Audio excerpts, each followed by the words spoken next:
At ilang araw ang makalipas. Makikita si Xian na nakangiti at nagpapakyut sa mga babae, sabay sambit hindi ko talaga mapigilan ang aking kagwapuhan, kahit nagkukunwari akong isang eunuch, ang mga babae ay patuloy na nahuhulog sa akin. Sa paligid, makikita ang maraming babae na tila nahuhumaling sa kanya, sabay sabing, sayang at naunahan na ako ni Elder Marshall Sister Chin. Ang gwapo talaga ni Xian. Okay lang sa akin na ibigay siya kay Elder Marshall Sister Chin. Ngunit sa di kalayuan, naroon ang tatlong hanggal na halos magliliyab sa selos. Sabay nilang sinabi, kayong mga babae, huwag kayong mag-ilusyon, si Xian ay nakareserba na.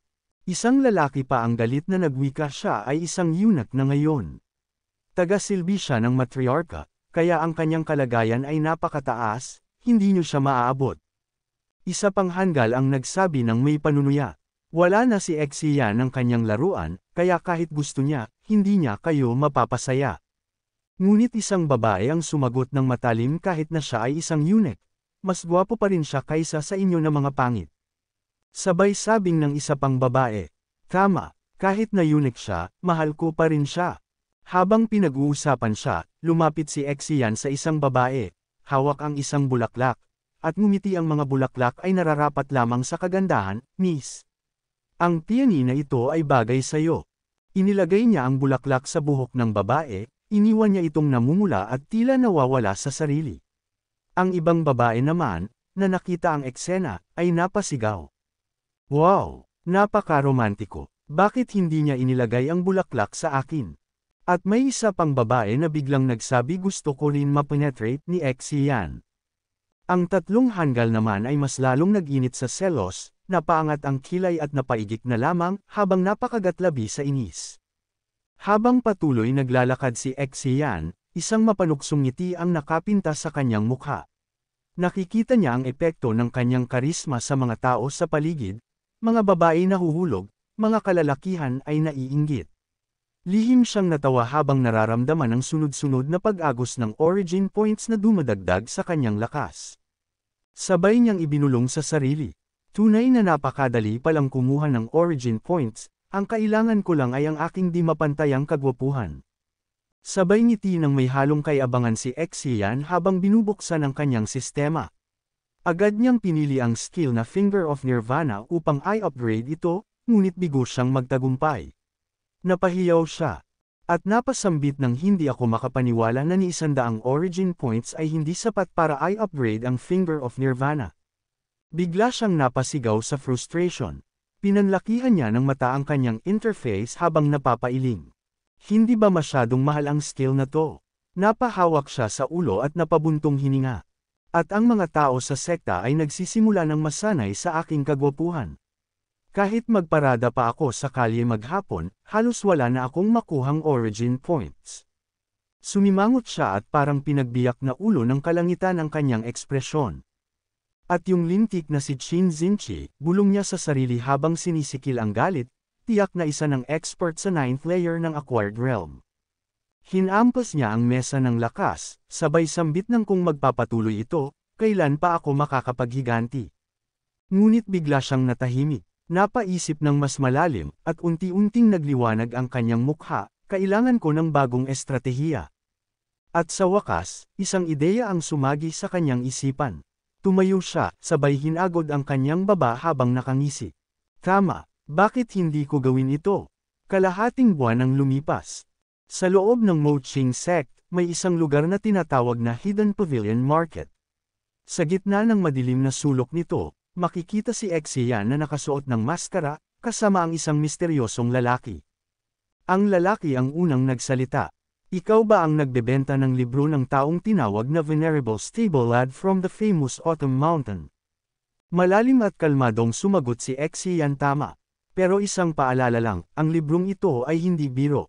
Marami sa mga kasamahang Marshall Brothers sa sekta ang halos hindi makabangon matapos silang makahanap nito. Napakagatlabi ang lalaki, halatang na curious grabe naman, ganun ba ito kainit? Tanong niya. Tumango si Xian, na parang isang master storyteller. Ang style ng pagsulat ay napakahusay, at may kasama pang mga illustrations. Malalaman mo pagkakita mo ng unang ilang pages.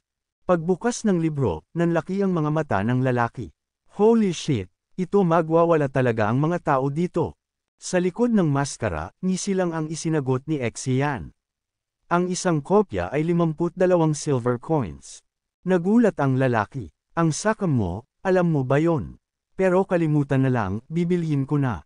Sa hindi maipaliwanag na dahilan, bigla na lamang kumalat sa loob ng Moching sect ang isang kakaibang libro na may pamagat na The Young Married Woman Xinchi. Ang aklat na ito ay puno ng maselang detalye tungkol sa kwento ni Qin Xinchi at isang honeypot, isang kwentong tila sinadyang isulat para sa mga usisero. Ang mga tagpo sa nobela ay napaka-sensational at nakakakilig, habang ang pagkakasulat nito ay sobrang husay at detalyado. Hindi lamang sa loob ng sekta umiikot ang aklat na ito. Lumalabas na nagsimula na rin itong kumalat sa labas, at maraming lalaki, na nagpapanggap na may mabuting intensyon, ang gumagawa ng lahat ng paraan upang makuha ang kanilang sariling kopya.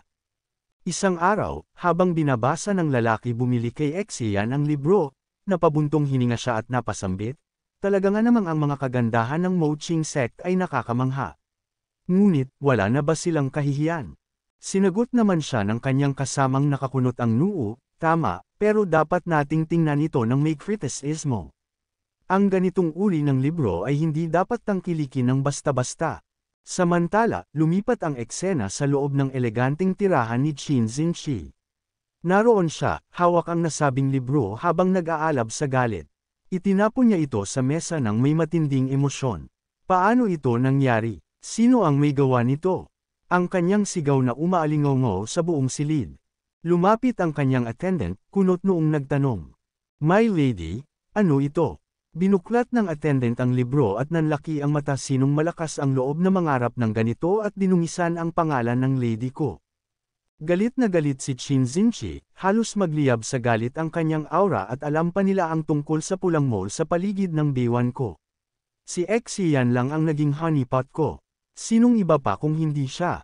Sa kabilang banda, makikita si Exian na abot-tay nga ang ngiti, puno ng kasiyahan habang sabay-sabay na dumadagsa ang kanyang origin points.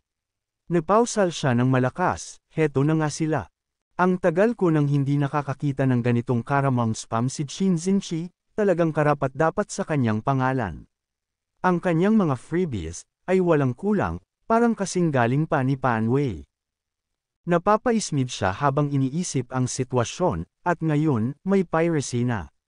Ang mga libro, kumakalat kung saan-saan at patuloy na sumisikat. Hindi na nakapagtataka, kasi naman, sobrang mababa ang kalidad ng pornographic literature sa mundong ito. Ngunit bigla siyang napahinto at napaungol sa inis. Pero nakakainis rin, sinisira ng piracy ang trabaho ko. Hindi pa man natatapos ang kanyang pag-aalboroto, bigla siyang napaangat ng ulo at napausal. Sino itong si Yu Hongyan na nagpadala ng napakaraming origin points sa akin? Kung siya nga ang nagbigay, malamang, iniidolo niya ako. Habang patuloy na dumarami ang kanyang origin points, hindi mapigilan ni Exian ang magtaka. May mga maliliit na origin points din na nakakalat dito't doon. At kung ang mga pangalan ay pag-aari ng mga babae, baka mayroon ding random na babaeng mambabasa na nagkakagusto sa akin. Napatawa siya sa sariling ideya, sabay iling ng bahagya. So, pwede palang mangyari ang ganito. Aba, kahit isulat ko pa ang sarili ko sa isang nobela, hindi pa rin bumababa ang charm ko. Bigla siyang naging seryoso, nagliliyab ang determinasyon sa kanyang mga mata. Kailangan ko ng madaliin ang paglabas ng second volume. Kailangan kong sulitin ang panandaliang kasikatan na ito para makakuha pa ng mas maraming origin points. Habang nagpapahinga ang mga tao sa kani-kanilang mga bahay, ang mga origin points ay kusa nang darating sa akin nang hindi ko na kailangang humarap ng personal. Sa lugar ng sekta Moching, tahimik na sumambat si Exian, narito ako para gamitin ang Finger of Nirvan. Habang nagsimula siyang mag-focus, biglang nagsalita ang matriarch. Sumagot ang matriarch ng may bahagyang pagkabahala, sandali lang. Napakunot noo si Exian at inusal sa kanyang isip, ano bang nangyayari sa matriarch ngayon? Noon, tuwing darating ako, agad niyang sinasabi na pokyusan ko siya. Bakit parang nag-iba? Nagpatuloy ang matriarch, maghintay ka lang ng kaunti para makapaghanda ako. Ngunit hindi napigilan ni Xian ang sarili at nagtanong, kung ganon, lalabas muna ako at tawagin mo na lang ako kapag handa ka na. Kaagad na sumagot ang matriarch, hindi na kailangan. Maaari ka nang magsimula. Habang pinoproseso ang sitwasyon, muli niyang inusal sa isip, bakit parang hindi umaasta ng normal ang matriarch ngayon. Matapos ang ilang oras, natapos ni Xian ang paggamit ng Finger of Nirvana sa matriarch. Isang tik-tik ng insenso ang makalipas. Sa kanyang huling pagdiin, gamit lamang ang 30% ng lakas, napansin niyang ang matriarch ay tila malapit ng gumaling. Sinabi nito, gagamitin ko ang sarili kong martial arts upang mapabilis ang paggaling. Hindi magtatagal, utusan ulit kita na pokyusan ako. Napailing si Xian at inusal, mukhang kailangan kong maghanap ng mapaglilibangan. Sa paligid, napansin niyang maraming libro sa silid ng matriarch. Mahilig pala siya sa pagbabasa, isip niya. Nang dumampot ng isang libro, napansin niyang ito'y baligtad. Inayos niya ito at napausal, hindi ko akalaing bagay ito sa isang mahina at ordinaryong tao kagaya ko. Agad naman siyang sinaway ng matriarch, kakapal ka ng lalo, Xian. Huwag mong guluhin ang mga gamit ko. Ngumiti si Xian at nagtanong, matriarch, tapos ka na ba sa pagpapalaganap ng enerhiya mo? Sumagot ang matriarch, masipag ka ngayong mga araw kaya mabilis na gumaling ang sugat ko. Tama na muna tayo ngayon.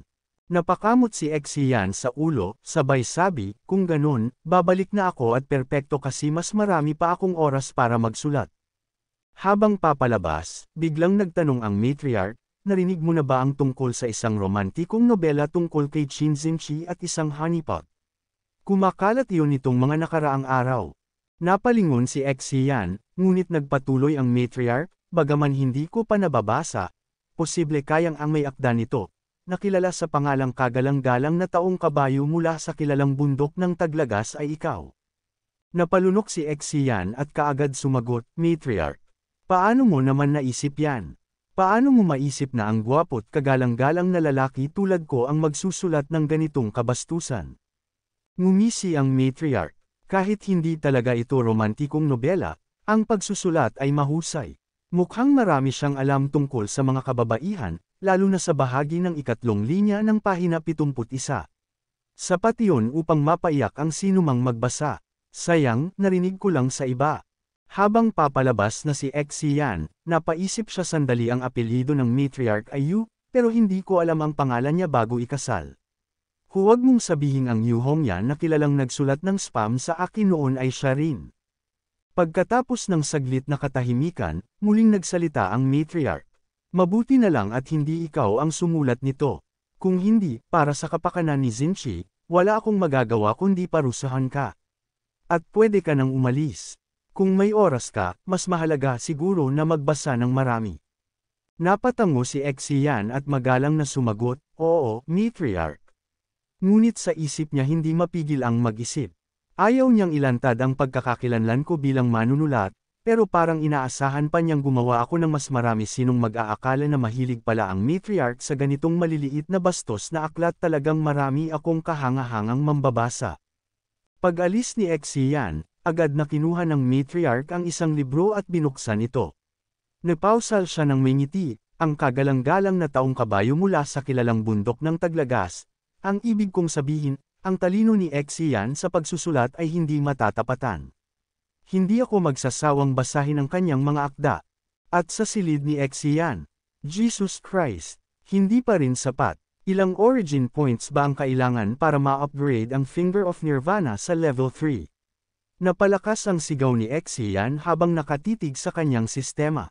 Ang kanyang frustration ay halatang-halata habang iniisip ang hindi maabot na pag-upgrade ng paboritong skill niya. Habang patuloy niyang pinag-aaralan ang kanyang sistema, hindi niya mapigil ang mapahanga sa sariling taglay na kakayahan. Napakaganda talaga ng Finger of Nirvana, sambit niya sa sarili. Hindi ko akalain na makakakuha ako ng ganitong skill mula lamang sa isang mababang antas ng mundo ng martial arts. Pero, tila marami pang mga lihim na nagkukubli sa mga mundong ito. Gayunpaman, mayroong isang bagay na kinaiinisan niya. Ang Finger of Nirvana ay isang healing skill lang. Napatigil siya at napaisip, hindi ito magagamit sa laban ng buhay at kamatayan. Kung makakaharap ako ng panganib, kahit magamot ko ang sarili ko, mamamatay rin ako sa isang palo lang. Ang dapat kong unahin ay makakuha ng martial art na magagamit sa labanan. Kailangan kong humanap ng paraan para makakuha mula sa matriarch. Isang linggo ang lumipas. Sa silid ng matriarch, isang mainit na tagpo ang naganap sa pagitan nina Exian at ng kanyang kasiping. Pagkatapos ng kanilang makapangyarihang sandali, mapapansin ni Exian na tila masakit ang kanyang likod. Napahawak siya rito at napasambit ng hindi ko na kayang magtagal pa. At, pagkatapos ng ilang araw ng pagsasanay at paggamit ng Finger of Nirvana, naramdaman niyang tila may mali sa kanyang katawan. Hindi ko na kayang magtagal pa. Napahiyaw siya habang hawak ang likod. Nitong mga nakaraang araw, kapag ginagamit ko ang buong lakas ng Finger of Nirvana, sumasakit ang likod at paa ko, nanlalambot ang mga braso ko, at parang nauubos ang enerhiya ko. Sa halip na maawa, tumawa lamang ang matriarch. Kung ganun, tigilan mo muna. Tiyak na kulang ka sa enerhiya. Imposible, sagot ni Exian. Pinraktis ko ang guyanggang na itinuro sa akin ni Xin si araw-araw. Paano ako mauubusan ng enerhiya? Nagpatuloy lamang ang matriarch sa kanyang pagtawa at sinabing, ano naman ang silbi ng isang kakayahan na para lamang magpasigla ng isang honeypot? At sa pinakamalala, aabot ka lang sa unang layer ng acquired realm kapag pinraktis mo ito. Tumayo ang matriarch, nilapitan si Exian, at may seryosong sinabi. Narito ka sa loob ng ilang araw upang pagalingin ako. Panahon na para bigyan kita ng gantimpala. Nagningning ang mga mata ni Exian. Gantimpala, sambit niya, halos maiyak sa tuwa. Mapalad ako ngayon. Ang mga nakaraang araw ng pagpapahiwatig ko ay hindi nasayang. Tumango ang matriarch at sinabi, ipapasa ko sa iyo ang isa sa pinakamahusay naming martial arts upang hindi hamina ang legacy ng Moching sect. Isang oras ang lumipas. Sa harapan ng sistema, pinagmamasdan ni Exian ang bagong skill na ibinigay sa kanya ng matriarch. Biglang nag-pop up ang notification. Mas mahigit skill input successful. Skill designation, Heavenly Guard. Skill introduction, sa buong mundo, gaano man kalakas ang isang tao, wala ni isa ang makakalamang sa kalangitan. Sa kalangitan bilang iyong kalasag, walang sino man ang makakasira ng iyong depensa. Kapag nalinang ito, maaari mong palawakin ang iyong likas na enerhiya at patatagin ang iyong pisikal na depensa. Kasalukuyang antas, hindi pa nasimulan. Napangiti si Exian. Maganda yan, pero kung pasibong martial art lang ito, hindi ko magagamit ito pang atake. Hinimas niya ang kanyang baba. Hindi na bale, mas mabuti na ito kaysa wala. Napansin din niya ang isang benepisyo ng sistema. Ang galing nito, basta maintindihan at makuha ko ang isang kakayahan, maaaring direktang i-input ito sa sistema. Walang peligro na makalimutan ko ito. Ngunit may paalala ang matriarch. Kahit na ang martial art na ito ay isang entry-level na kakayahan ng Moching sect, habang pinapractice mo ito, lalo itong nagiging mahirap sa bandang huli. Wala pang nakapag-master nito sa buong sekta. Habang pinag-iisipan ng mga susunod na hakbang, biglang nagtanong si Exian. Matriarch, may isa pa akong hiling. Nagtaas ng kilay ang matriarch. Ano iyon? Kahapon, nabanggit sa akin ni Ginang. Matrotcha na may isang tao sa sekta na nagsusulat ng romance, na hindi akma sa reputasyon ng Moching sect. Huminga ng malalim si Exian bago magpatuloy. Dahil sa kabutihan mo sa akin, hindi ko hahayaang may sinuman na sumire sa reputasyon ng sekta. Pakiusap, bigyan mo ako ng token at supervisory authority. Tiyak na mahihinto ko ang kulitang ito. Tumitig ang matriarch sa kanya, ang presensya nito'y parang nagbabadyang bagyo. Napawisan si Exian sa bigat ng titig nito. Sa isang titig lang, binigyan niya ako ng malaking presyon. Halos makalimutan ko na siya ang pinuno ng sekta, hindi lamang isang ordinaryong batang mahilig magbasa. Biglang may inihagis ang matriarch sa kanya. Agad niya itong sinalo. Ito ang Moching Arcane Command Token, sabi ng matriarch. Sa paghawak mo nito, magkakaroon ka ng parehong antas ng awtoridad tulad ko. Ipahihiram ko ito sa iyo ng 3 araw. Huwag mo itong sasayangin. At ngayon, ikaw ay aking personal na tagapagsilbi, at isa ka rin sa mga malalapit sa akin. Kung mayroon kang kailangan sa hinaharap, sabihin mo na lang ng diresto. Huwag mo nang patagilan pa. Tandaan mo, hindi ako natutuwa sa mga taong nasa paligid ko na nagsasabuatan o nagpapakatiwalag para lamang manlinlang ng kapwa o akin. Yumuko si Xian at mahinahong sumagot, naintindihan ko. Sa kanyang isip, napabulong si Xian, ang Sectmaster ay hindi tulad ng iba pang mga babaeng asal impyerno sa sekta na ito. Biglang nagsalita muli ang matriarch. Sa kapalit nito, mas magiging maayos kung mas mabilis na maisusulat ang ikalawang volume ng novel na iyon.